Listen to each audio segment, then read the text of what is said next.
दोस्तों, अगर मैं आपसे ये कहूँ कि आप टाइम, सोल और स्पेस के बारे में जो कुछ जानते हैं, वो केवल आधा सच है। इसके पीछे एक और सीक्रेट है। इस वीडियो में हम लोग आपको धरती के बियॉन्ड लेके जाएंगे।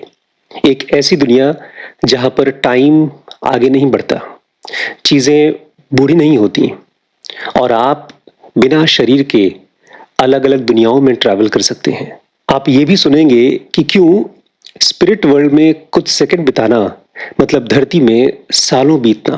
आप यहाँ ये भी देखेंगे कि क्यों एक आदमी जब सोल का फॉर्म लेता है तो एक साथ कई जगहों पे रह पाता है। और आपको बहुत मजा आएगा ये समझ के कि जब आप सोल के फॉर्म में रहते हैं तो आपके ऊपर कोई ग्रेविटी काम नहीं करती, कोई प्रेशर काम नहीं करता, बल्कि सच पूछिए तो टाइम ही आपके ऊपर काम नहीं करता। और सबसे बड़ा सीक्रेट जो आप समझेंगे वो ये, इस ब्रह्मांड का साइंटिस्ट्स मानते रहे हैं कि कोई न कोई एक सेंटर पॉइंट है। क्या पता कोई सेंटर हो ही ना। तो आइए शुरू करते हैं इस वीडियो को, जिसमें आपकी सोल एक ऐसे रूप में रहती है जो आपके इस ब्रेन और माइंड की कल्पनाओं से परे है। बाय द वे, ये पूरी की पूरी सीरीज दोस्तों अवेलेबल है dkbrains.com पे। ये बहुत इंपॉर्टेंट सीरीज है अगर आप खुद को जानना चाहते हैं, डेथ को समझना चाहते हैं, या आपका कोई फ्रेंड है जिसने अभी रिसेंटली डेथ को एक्सपीरियंस किया है, तो उसमें से निकलने के लिए भी ये सीरीज बहुत इंपॉर्टेंट है। dkbrains.com। आइए शुरू करते हैं। नमस्कार दोस्तों, स्वागत है आपका इस स्पिरिचुअल सीरीज में जिसको हम कहते हैं journey of souls. Journey of souls. आज की वीडियो में हम बात करेंगे कि स्पिरिट वर्ल्ड का और ह्यूमन वर्ल्ड जिसमें हम लोग रहते हैं, प्लैनेट्स, गैलेक्सीज, उन दोनों का संबंध क्या है। एक डॉक्टर माइकल न्यूटन हैं जो हिप्नोथेरेपिस्ट हैं और उन्होंने ढेर सारी किताबें लिखी हैं, लेकिन दो किताबें उनकी बहुत ख़ास हैं क्योंकि इन दोनों में ही उन्होंने हम जैसे लोगों को हिप्नोटाइज किया है, उनको पास्ट में ले गए हैं और दो फिजिकल बॉडी के जन्म जो होते हैं उसके बीच की फेज को उन्होंने उसमें एक्सप्लेन किया है।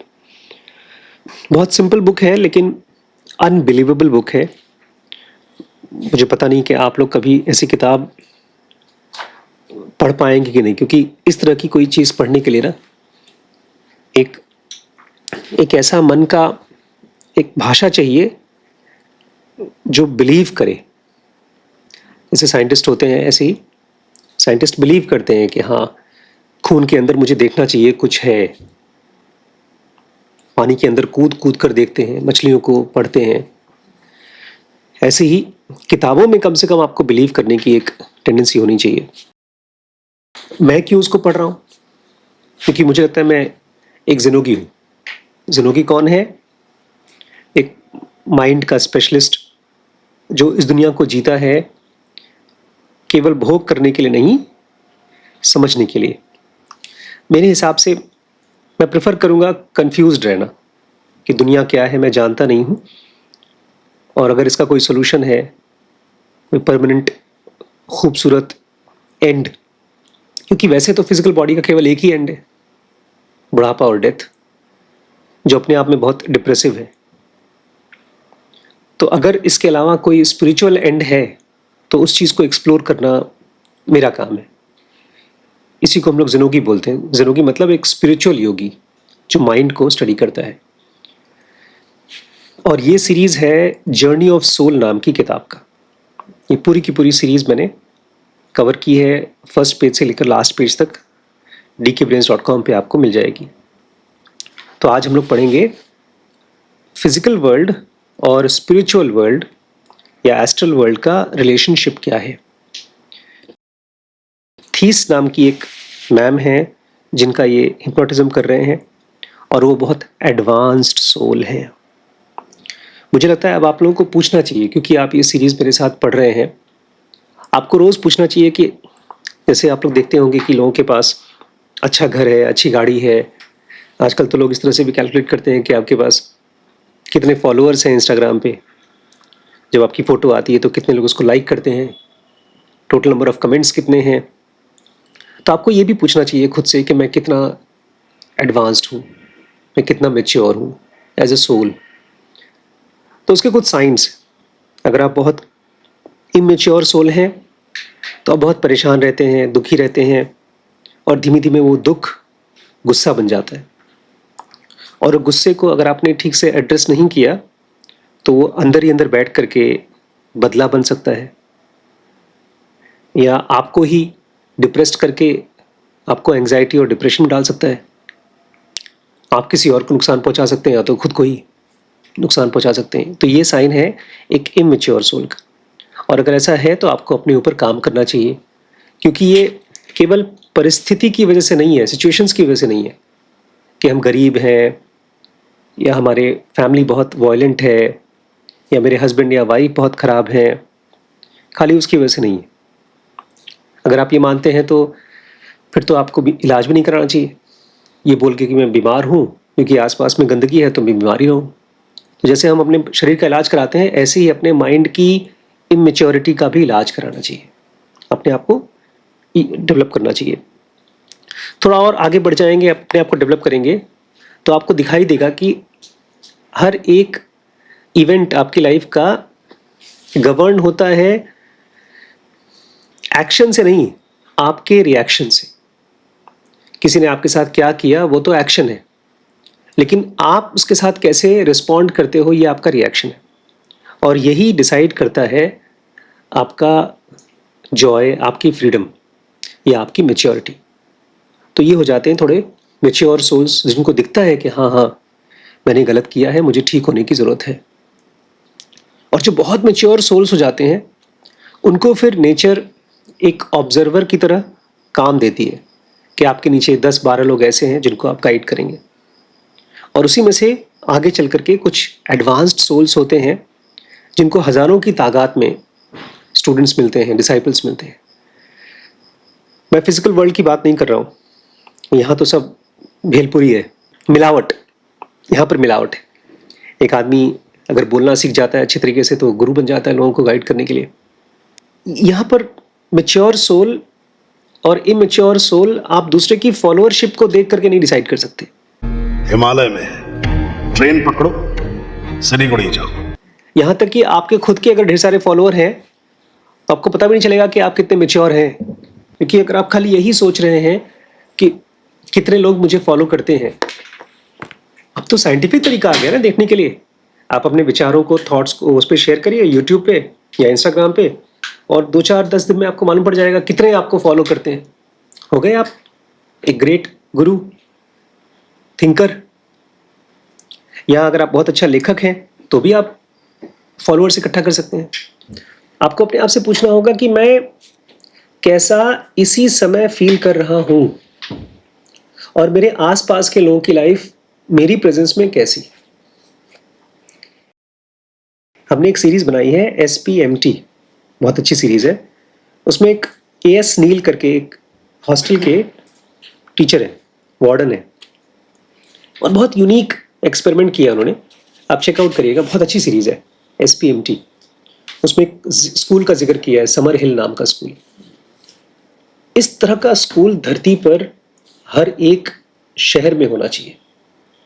उस वार्डन की एक क्वालिटी है, बहुत मैच्योर सोल है वो बोलते हैं शाम को हॉस्टल से बहुत शोर मच रहा था।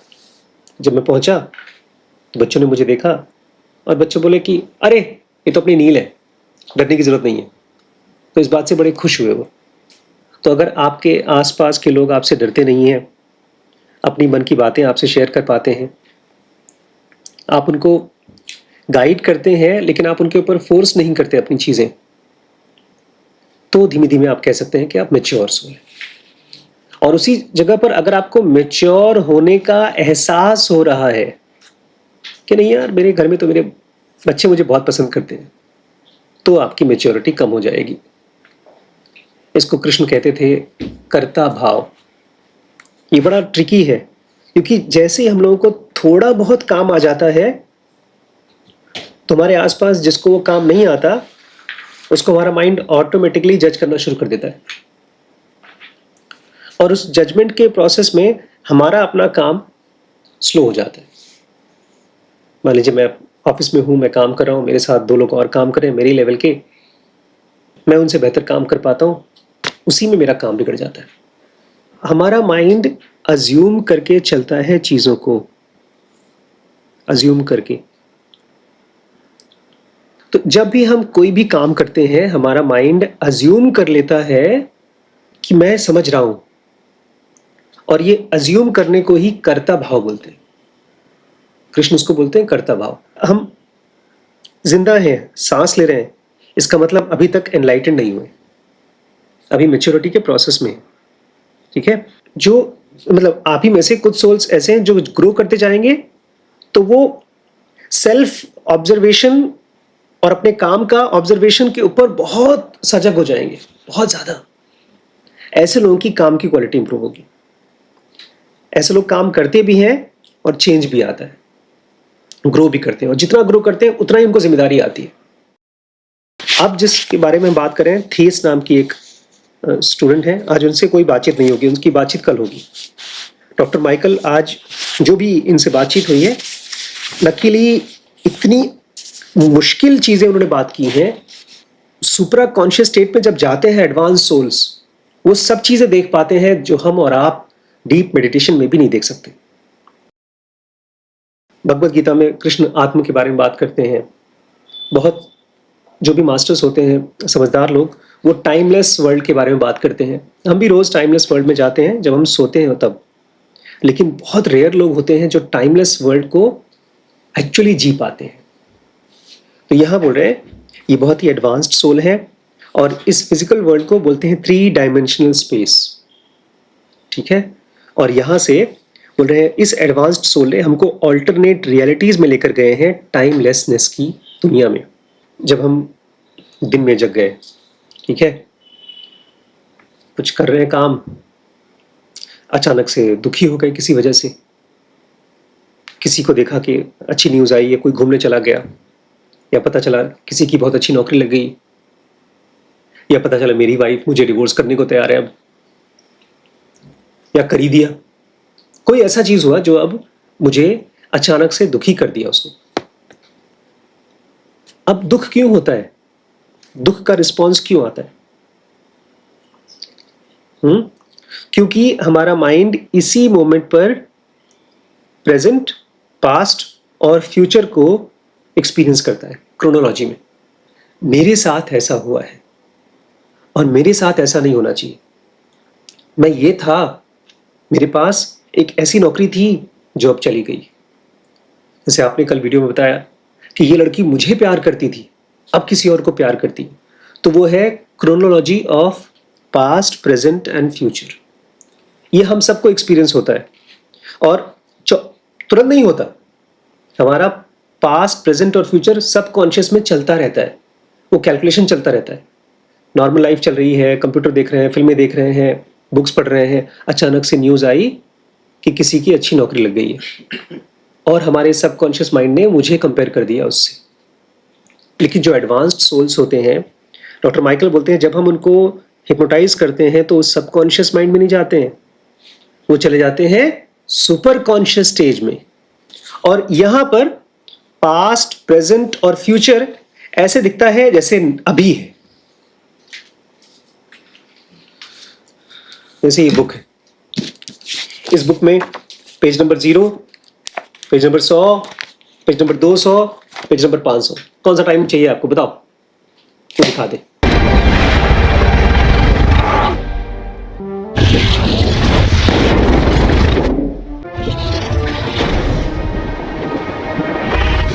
एडवांस्ड सोल्स टाइम को जब वो सुपर कॉन्शियस स्टेट पे जाते हैं, एकदम ऑब्जेक्टिव तरीके से। हम कैसे एक्सपीरियंस करते हैं? सब्जेक्टिव तरीके से। मेरे साथ ऐसा क्यों हुआ? जैसे हमने एक किताब उठाया, ये पूरा का पूरा धरती का टाइम है, एक पेज पीछे किया 2 सेकेंड, और धरती पर 20 साल पीछे हो गए। आपने देखा, अच्छा ठीक है 20 साल में ये हुआ था। बड़ा मजा आएगा अगर कभी हम अपने लाइफ को ऐसे देख सकें। इस समय स्कूल में क्या हुआ था, टीचर ने बोला था ये बेचारी बच्ची, मतलब मैं ऐसे क्यों बिहेव किया इसने। अभी ऐसा होता है, अरे रे रे रे रे, उस समय मुझे याद है, मुझे बहुत हर्ट हुआ था। हम बीच बीच में जाकर पास्ट के गड्ढों में गिर जाते हैं। लेकिन यहां seconds in the spirit world seems to represent years on earth. कुछ सेकंड अगर धरती को आप स्टडी कर रहे हैं सुप्रा कॉन्शियस स्टेट में, तो आप बीसियों साल धरती के टाइम को आप पहचान सकते हैं। और जब डॉक्टर माइकल न्यूटन बोलते हैं, जब उनको हम बाहर निकालते हैं, लोगों को हिप्नोटिज्म से बाहर निकालते हैं, तो वो बड़े सरप्राइज होते हैं यार कि टाइम तुम लोगों के यहाँ अलग है। वहां तो सब कुछ यूनिफाइड टाइम। टाइम ऐसा नहीं है जैसे बटा हुआ है, पास्ट में नहीं जा सकते, फ्यूचर को नहीं देख सकते। ऐसा लगता है जैसे कि माइंड को मेमोरी की वजह से, अपने सेल्फ की वजह से, अपने फीलिंग्स की वजह से, कि अच्छा फील खराब फील, इन सबको इकट्ठा कर करके हमने टाइम को बांट दिया। हम वो चीज रिपीट करना चाहते हैं जो हमको अच्छा लगा, हम वही चीज खाना चाहते हैं जो हमको अच्छा लगा, और वही चीज हम फ्यूचर में चाहते हैं जो हमको अच्छा लगा। इसी तरह से हम फिजिकल वर्ल्ड में टाइम को डिवाइड कर देते हैं और एंग्शियस और परेशान रहते हैं। डॉक्टर माइकल न्यूटन बोलते हैं क्वांटम मैकेनिक्स एक फिजिक्स की वो ब्रांच है, मॉडर्न ब्रांच है फिजिक्स की, जो सब एटॉमिक मूवमेंट्स को स्टडी करती है। किसको स्टडी करती है? सब एटॉमिक मूवमेंट। एटम्स तो सुना है, उसके नीचे की जो मूवमेंट्स होती है उसको स्टडी करती है। उसको बोलते हैं इलेक्ट्रोमैग्नेटिक एनर्जी, जो एटॉमिक सब एटॉमिक नीचे के लेवल के नीचे होती है। उनका ये मानना है कि इस दुनिया में ऐसी कोई भी चीज नहीं है जो कि एक नॉन सॉलिड फॉर्म में कनेक्टेड नहीं है। सब कुछ एक वेव के फॉर्म में कनेक्टेड है, एक यूनिफाइड फील्ड के फॉर्म में। क्वांटम मैकेनिक्स की देखें तो मैं और आप ऐसे ही जुड़े हैं जैसे हमारा हाथ मुझसे जुड़ा है, मेरी उंगलियां मुझसे जुड़ी हैं। कि यहां पर जो हमारी सबसे खतरनाक फिजिकल वर्ल्ड की जो सबसे पावरफुल, सबसे खतरनाक फोर्स है वो है ग्रेविटी। लेकिन माना जाता है कि न्यूटन की जो लॉ ऑफ ग्रेविटी है उसके भी बियॉन्ड जाकर यूनिफाइड लाइट वेव फ्रीक्वेंसी के रूप में और काइनेटिक एनर्जी के रूप में, यूनिफाइड लाइट वेव और काइनेटिक एनर्जी। काइनेटिक एनर्जी जानते हैं? मूवमेंट एनर्जी की, मूवमेंट ऑफ एनर्जी। मैंने ऊपर से नीचे ये फेंका तो नीचे आया ग्रेविटी की वजह से, मैं इसको ऐसे फेंकूंगा तो उसके अंदर काइनेटिक एनर्जी आ जाएगी। तो ये सारी की सारी एनर्जी और यूनिफाइड लाइट वेव हम सब रोशनी के रूप में कनेक्टेड है। ये मैं भी स्पिरिट वर्ल्ड की बात नहीं कर रहा हूं, फिजिक्स की बात कर रहा हूं। धरती पे हम टाइम को कैसे जीते हैं? प्रेजेंट, पास्ट और फ्यूचर। एक आदमी एक सक्सेसफुल लाइफ जिया कैसे पता चलेगा? उसकी पैदा अच्छे घर में हुआ या स्ट्रगलिंग घर में पैदा हुआ, फिर बड़ी मेहनत करके उसने अपने आप को साफ सुथरा रखा, गलत काम नहीं किया, उसने मेहनत करके कुछ क्रिएट किया अपने लिए, फिर वो एक समाज का इंपॉर्टेंट आदमी बन गया, समाज में उसने बड़ा काम किया, गांधी जी, इंदिरा गांधी, नरेंद्र मोदी या कोई भी आदमी, और फिर उसने समाज की ग्रोथ की। और इन सबको टाइम लगा 30, 40, 50 साल। ये है क्रोनोलॉजी ऑफ टाइम। जो जब हम इस तरह से दुनिया में जीते हैं ना, तो हमारा ब्रेन, हमारा माइंड इसी तरह से सोचता है, अच्छा ठीक है, कल मैंने क्या किया और कल क्या करूंगा। खाली नहीं बैठना है अपने को, कुछ ना कुछ करना है। तभी पता चलता है कि मैं ग्रो हुआ। और जब ऐसा आदमी मरता है और जाता है स्पिरिट वर्ल्ड में, तो उसका ब्रेन अभी भी कैसे सोच रहा है? क्रोनोलॉजी ऑफ टाइम में। वहां जब जाता है तो ये साइकिल का जो पहिया है टाइम का, वो धीमे धीमे स्लो किया जाता है, फिर वो रुकता है। ये हमारे ब्रेन की और माइंड की एक आदत है, बस अपनी ग्रोथ को समझने के लिए वो टाइम के रूप में जीता है और महसूस करता है। इसलिए जब उस दुनिया में जाते हैं, ग्रोथ वहां पर भी होती है, लेकिन वहां टाइम की जरूरत नहीं पड़ती। लेकिन क्या करें, हम मजबूर हैं यहां पर। अब बाप जब सुबह सुबह उठता है और देखता है बच्चा पढ़ाई नहीं कर रहा है, तो उसको गुस्सा आता है। ऐसे ही जब एक सोल मरने के बाद उस दुनिया में पहुंचा है, उसको भी लग रहा है उठ तो गया, अब करूं क्या मैं? ऑफिस जाऊं, योग करूं, जॉगिंग करूं, जिम करूं। यही बोल रहे हैं कि टाइम की क्रोनोलॉजी केवल फिजिकल वर्ल्ड में ऐसे चलती है जैसे घड़ी के अंदर टाइम चल रहा है। स्पिरिट वर्ल्ड में कोई टाइम है ही नहीं। और कल मैंने बताया था आप लोगों को, फिजिकल वर्ल्ड स्पिरिट वर्ल्ड में नहीं है, लेकिन वाइस वर्सा है। टाइम की दुनिया स्पिरिट वर्ल्ड में नहीं है, लेकिन टाइमलेसनेस यहां पर है। इसका क्या मतलब है?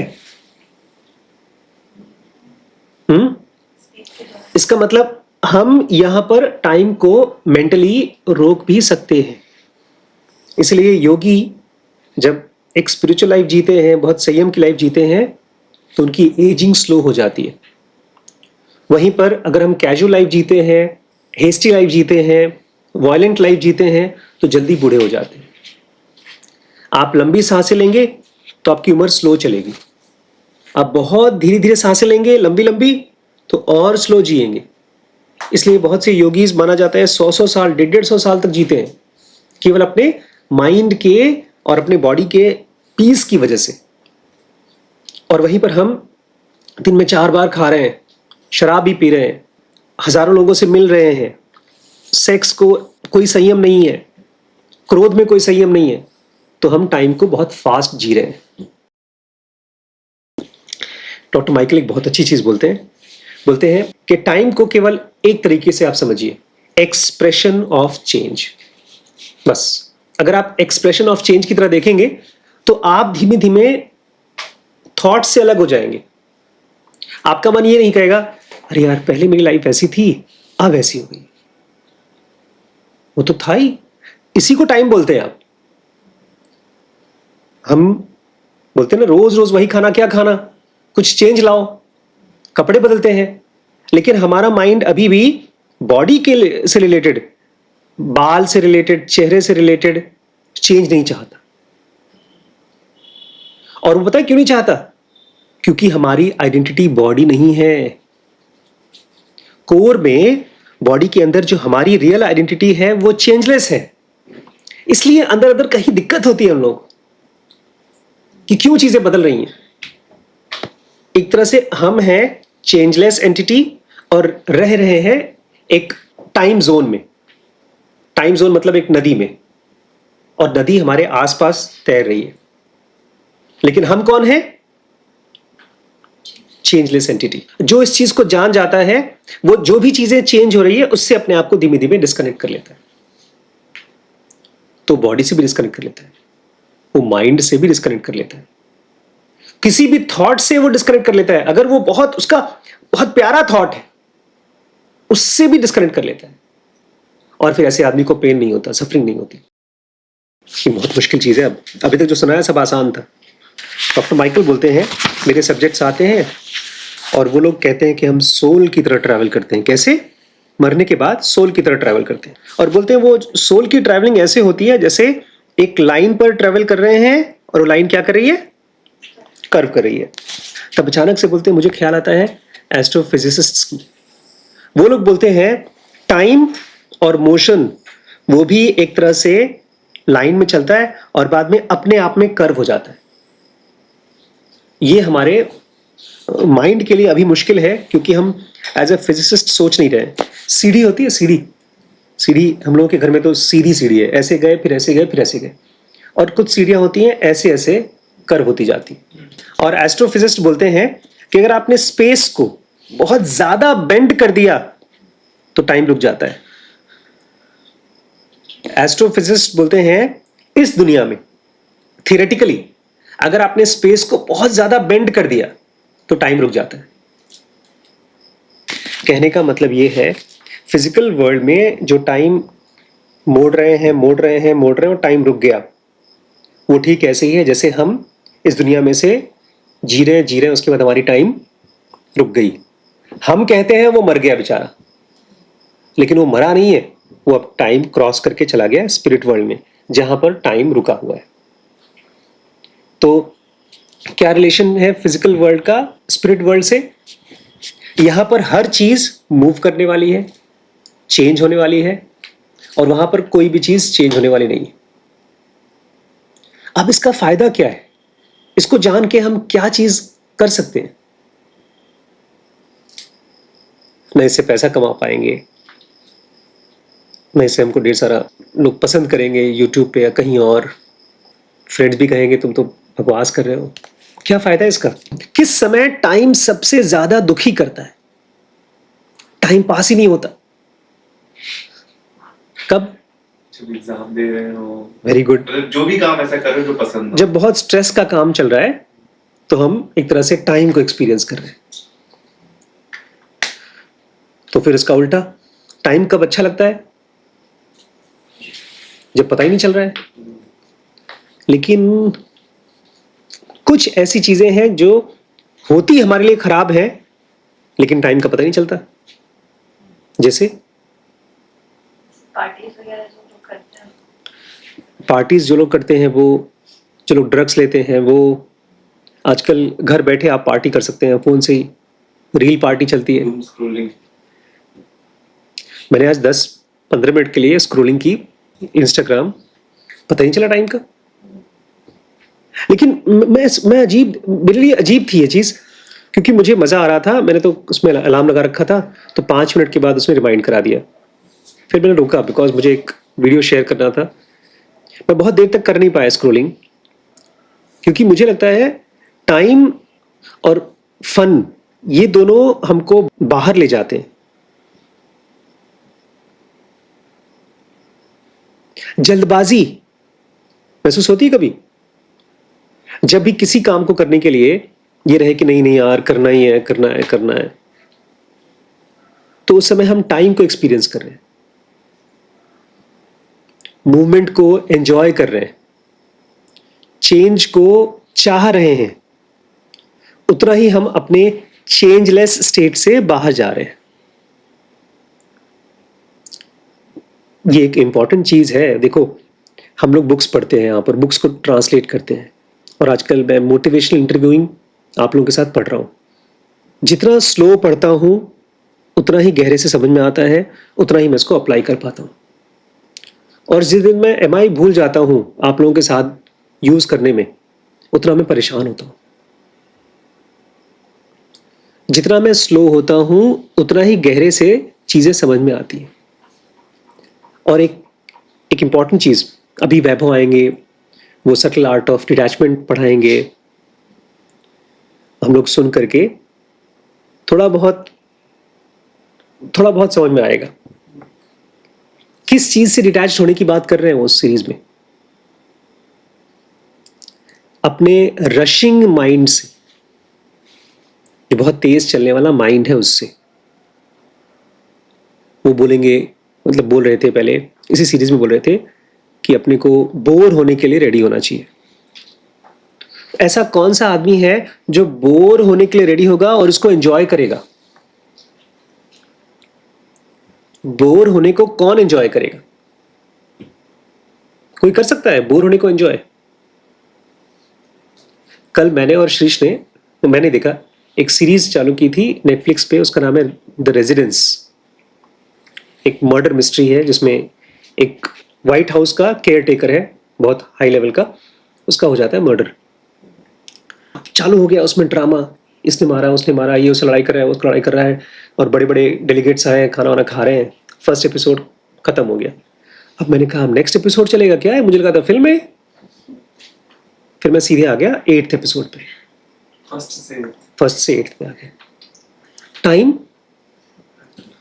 पास, टाइम से निकल गया, और फिर पहुंचा 8th पे, और मैंने सोचा कि चलो देखते हैं कुछ समझ में आता है कि नहीं। सारा रिकैप समझ में आया, कोई ऐसा चीज मिस ही नहीं हुआ जो कि मेरी स्टोरी छूट गई हो। अब देखिए फर्क, देखिए मैं एंजॉय करने को बोर होता हूं, आप बोर होने को एंजॉय नहीं कर पाते। ये फर्क है। जब आप चेंजलेसनेस के पास आएंगे तो आप बोर होने को एंजॉय करेंगे।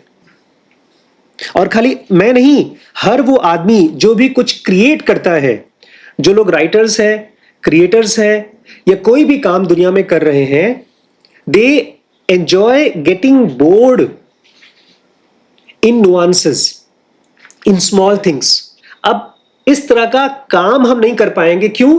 क्योंकि हम रश में, हम जल्दी जल्दी अपने काम को खत्म करना चाहते हैं। और काम को खत्म क्यों करना चाहते हैं? बिकॉज हम बाहर की तरफ जा रहे हैं, हमारा माइंड हमको जबरदस्ती घसीट घसीट के बाहर ले जा रहा है। और वहीं पर जो लोग चेंजलेसनेस की तरफ आते हैं, साइलेंस के पास आते हैं, वो बहुत माइक्रो लेवल पे पहचान जाते हैं कि इस चीज से लोग बोर हो जाएंगे, ये उनको पसंद आएगा। मेरे लिए बड़ा अम्यूजिंग है ये क्वेश्चन, मेरे लिए बड़ा अम्यूजिंग है। क्यों कुछ लोग हैं जो बोर्डम को एंजॉय करके ऐसा कंटेंट बनाते हैं कि मासेस देख करके उस पर अपना टाइम खर्च करती हैं और बोर नहीं होती। कुछ लोग ऐसे हैं जो अपने आप को बोर करा करके नुआंसेस में उनका एंजॉय करना बड़ा इंपॉर्टेंट है। मेरे लिए 8 एपिसोड दिखा करके आप मुझे टॉर्चर कर देंगे, मैं नहीं देख सकता। ये ठीक ऐसे नहीं देख सकता जैसे आप मुझे पान नहीं खिला सकते, शराब नहीं पिला सकते। तो ये फर्क कहां से आता है? मैं फिजिकल वर्ल्ड का अब सिटीजन नहीं हूं। मैं किस चीज का सिटीजन हूं यहां रहते हुए भी? स्पिरिट वर्ल्ड का।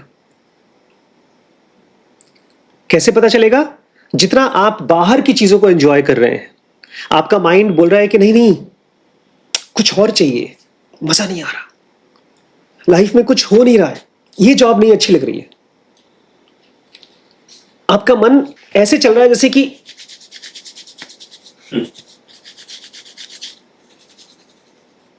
खुजली।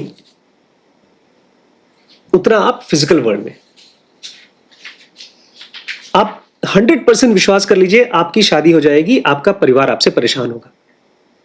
क्योंकि खुजली आप खुद को कर रहे हैं, अपने बच्चों को करेंगे, वाइफ को करेंगे, फिर आपको भी वो खुजली करेगी।